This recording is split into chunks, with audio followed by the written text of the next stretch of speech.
Shalom, family. Good to see you all here. Hope you're doing well. Well, we're going to talk about something that happened in the media about a day ago. Donald Trump was doing a press conference and he openly fingered Pete Hegseth as the one that is the mastermind behind the Iran war.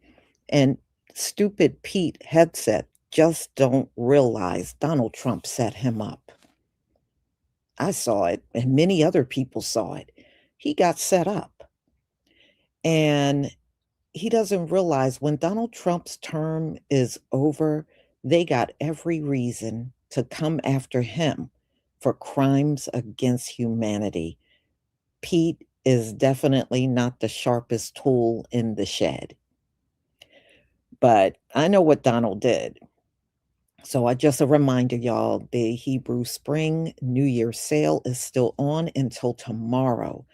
The 27th will be the last day of the sale. So you can still get it 40% off. I only had one person that said they had a problem with the coupon code, but nobody else seems to have any problems because I'm seeing it go through. So make sure you use the Most High New Year 26 to get your 40% off. Well, to be honest with you, I don't care if Pete Hegseth goes down. It would be well deserved. He was stupid enough to leave his Fox News job and go work for Donald Trump. People always end up in jail fooling around with Donald Trump because he have them break the law, and he always got folks that are dumb enough to do it. They're not smart enough to walk away and say, no, I'm not going to do that. Nope, not them. So let me go ahead and share my screen.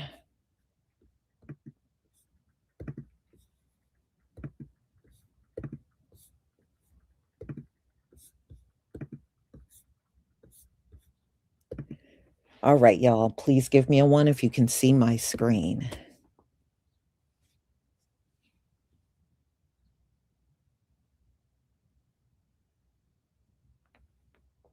Thank you.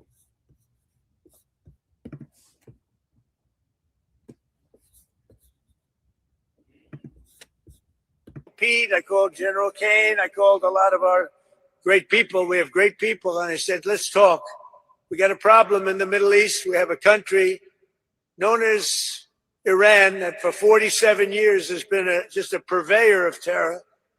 And they're very close to having a nuclear weapon. We can keep going and get that 50,000 up to 55 and 60 is no end.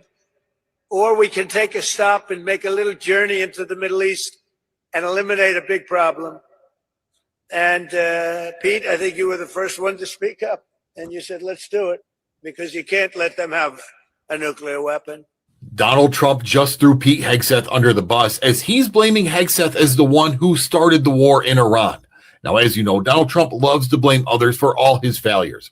Anytime something goes wrong, he's always looking for a scapegoat. And now that things are starting to fall apart in Iran, he needs to find somebody, and he found his guy. Take a listen. Pete, I think you were the first one to speak up, and you said, let's do it, because you can't let them have a nuclear weapon.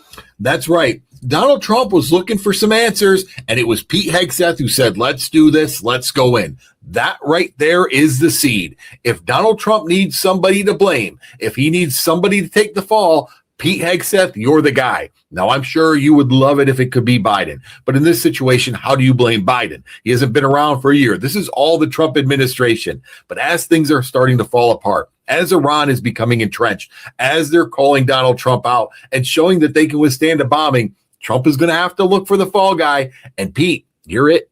Never has a modern military been so rapidly and historically obliterated, defeated from day one with overwhelming firepower. The air campaign that we've conducted, that Israel's conducted alongside us, was one for the history books, truly. And it's because we have a president of the United States that when he sends his warfighters out to fight, he unties their hands, to actually go out and close with and destroy the enemy as viciously as possible from moment one. And that's why we see ourselves as part of this negotiation as well. We negotiate with bombs. You have a choice as we loiter over the top of Tehran, as the president talked about your future. The president has made it clear that you will not have a nuclear weapon. The War Department agrees. Our job is to ensure that. And so we're keeping our hand on that throttle as long as hard as is necessary to ensure the interests of the United States of America are achieved on that battlefield. This is not Iraq and Afghanistan.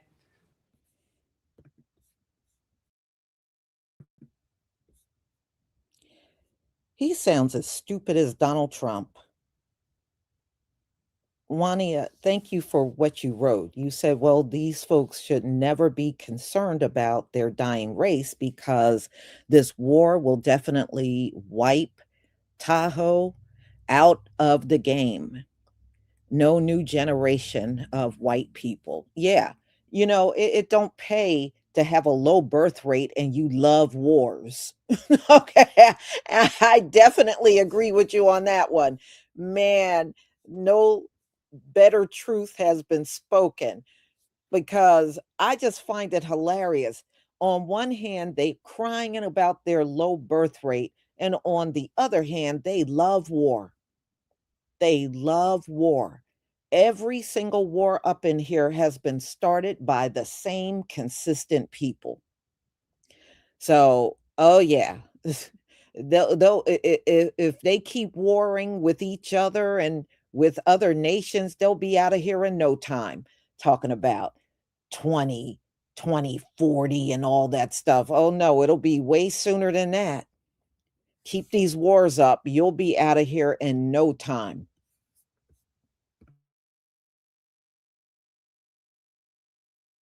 This is not a president who's interested in vague end states. He's been very clear with us about what we need to accomplish, creating the conditions for them never to have a nuclear capability. And that's exactly what we're doing in historic fashion. Thank you, Mr. President. Thank you. Mr. President, The only two people that were quite disappointed, I don't want to say this, but I have to. I said, Pete and General Raisin Kane, I think this thing's going to be settled very soon. Here they go. Oh, that's too bad. Pete didn't want it to be settled. It's these guys are doing a great job. That's a good attitude, though, Tom, right?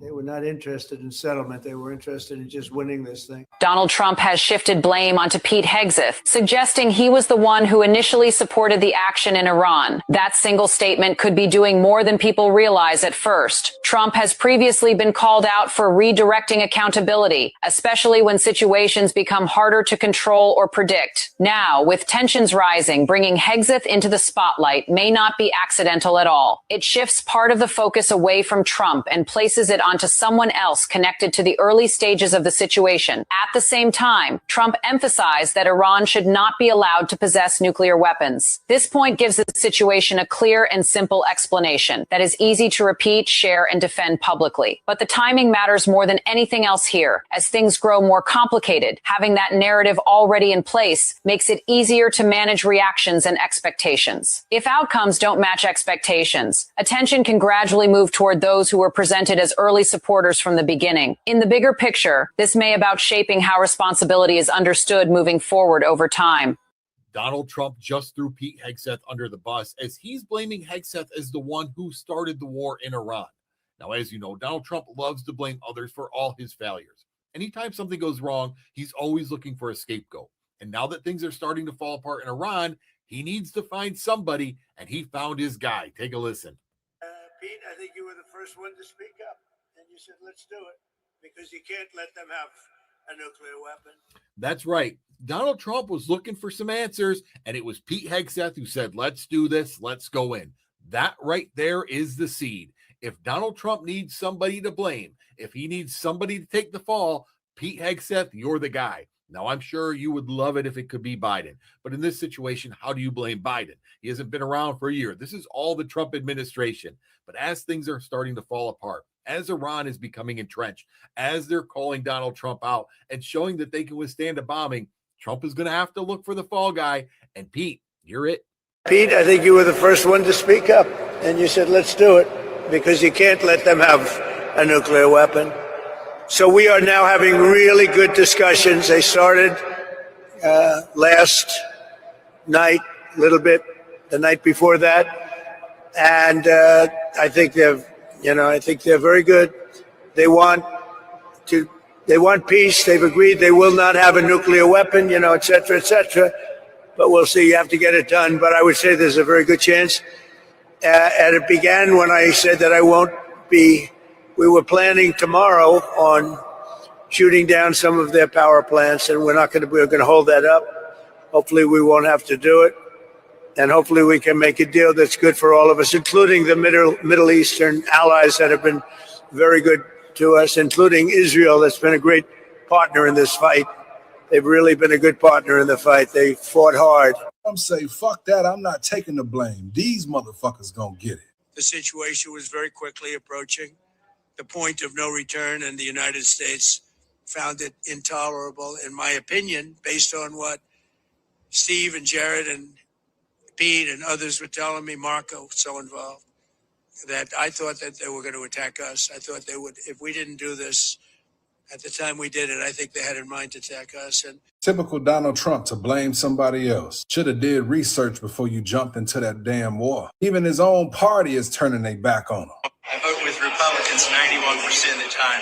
And the 9% I don't, they're taking up for starting another war or bankrupting our country. Now that right there is a true Republican. Can't be mad at what he said out his mouth. Looks like they're gonna start tossing around the blame game on this one. Should have got Congress approval. Should have voted on this shit. Now the American people are heated. Grocery prices still high and gas is on the rise. But as I always say, this is what y'all voted for. It feels like a play, and our president is playing both roles.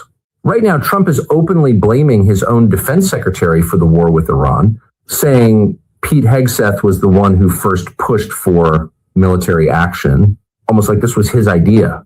Meanwhile, the war's still ongoing, with thousands of targets already hit, and our forces deeply involved in the region. Here's the part nobody's talking about. When leadership starts shifting blame in the middle of a war, it usually means things aren't going according to plan. Because in past conflicts, strong leadership tends to show unity, not distance itself from the decisions that created it. And that's when things start to feel concerning. If this continues, it doesn't just raise questions about the war. It raises questions about who is actually in control of it. And when command clarity breaks down, strategy usually follows. Now, to be fair, some will say this is just politics, a way to manage perception as the situation evolves. And that's a fair point. But the real question is this accountability or a leadership fracture in the middle of a war? I don't want to say this, but I have to. Oh, please say it. I can't wait. I said, Pete and General Raisin Kane, I think this thing's going to be settled very soon. Here they go. Oh, that's too bad. Pete didn't want it to be settled. These guys are doing a great job. That's a good attitude, though, Tom, right? They were not interested in settlement. Mr. President, you've said the war is, quote, very complete, but your defense secretary says this is just the beginning. So which is it? And how long should Americans be prepared? Well, I think you could say it both. For? The beginning, it's the beginning of building a new country, but they have no Navy, they have no Air Force, they have no anti-aircraft equipment. It's all been blown up. They have no radar, they have no telecommunications, and they have no leadership. It's all gone. And then, unfortunately, I called Pete, I called General Kane, I called a lot of our great people. We have great people. And I said, let's talk. We got a problem in the Middle East. We have a country known as Iran that for 47 years has been just a purveyor of terror. And they're very close to having a nuclear weapon. We can keep going and get that 50,000 up to 55 and 60. There's no end. Or we can take a stop and make a little journey into the Middle East and eliminate a big problem. And Pete, I think you were the first one to speak up. And you said, let's do it, because you can't let them have a nuclear weapon. So we are now having really good discussions. They started last night, a little bit the night before that.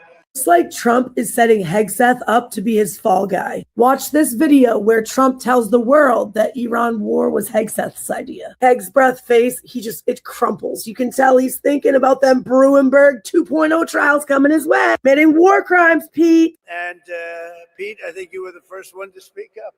And you said, let's do it, because you can't let them have a nuclear weapon. Run this back one more time for good measure because you can see him die inside. Pete, I think you were the first one to speak up. And you. Well, here Trump goes setting Pete Hegseth up for them indictments. Disappointed. I don't want to say this, but I have to. I said, Pete and General Raisin Kane, I think this thing's going to be settled very soon. Here they go. Oh, that's too bad. Pete didn't want it to be settled. Am I the only one that feels like we're just stuck in a really bad fever dream? Now, while we all see a man with dementia running around here like a lunatic, this is also something that he has done multiple times where he has shifted the blame. And a lot of people around him have went to prison.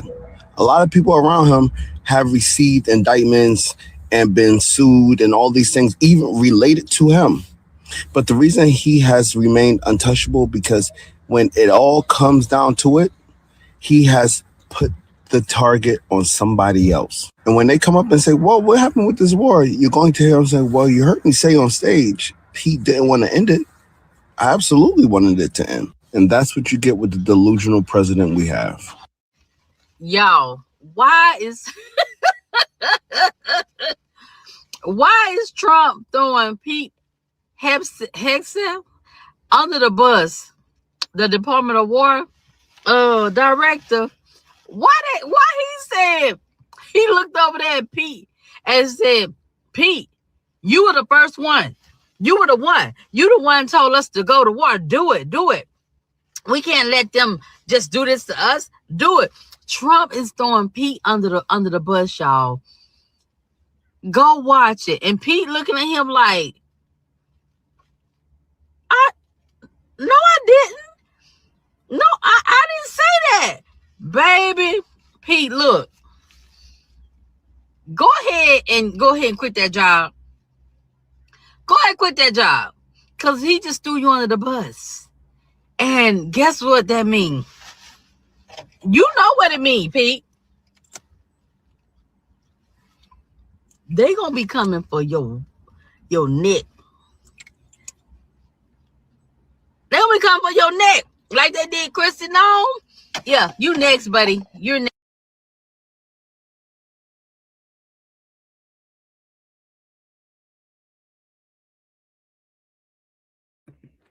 You know what? I think his dumb ass will just continue to sit there. I don't think he's going to leave, you know? But yeah, Donald Trump just placed that target on his back and made sure he did it publicly. You can tell Donald Trump is used to blaming everybody for whatever he fails at. It's always someone's fault. It's always someone to blame. Even to this day, just like him losing the election in 2020, he's still sitting around talking about it was rigged. No, Donald Trump, a lot of people did not like you, and if y'all remember, parties actually broke out in the street. People were partying and having a good time when Donald Trump lost. So, no, Donald Trump, that election was not rigged. People did not like you. They did not like the direction the country was going in, and that's why you lost. But to this day, he can't accept that loss. It's always, it was rigged. It was rigged. No, Donald Trump, nobody liked you. And I think even more people, not only here in the US, but globally, don't like you. Stephen Killer and Pete Hegseth will be the fall guys for the orange Manchurian candidate. Yeah. The thing is, they're dumb enough to let them do it. See, if Pete was smart, he would come out and say, no, actually, we had a meeting And I was not the first one to say, let's go get Iran and, you know, and clear your name, but he'll just sit there and let Donald Trump pin it on him. You know, he really did pick the perfect cabinet, a bunch of yes men and yes women that will never challenge him. And he knows it. He just lied on national TV on Pete, and all he did was when he turned towards him was kind of put a phony smile on his face. And you see how he's naming Jared is not even part of the administration. I don't even know why Jared is involved in anything.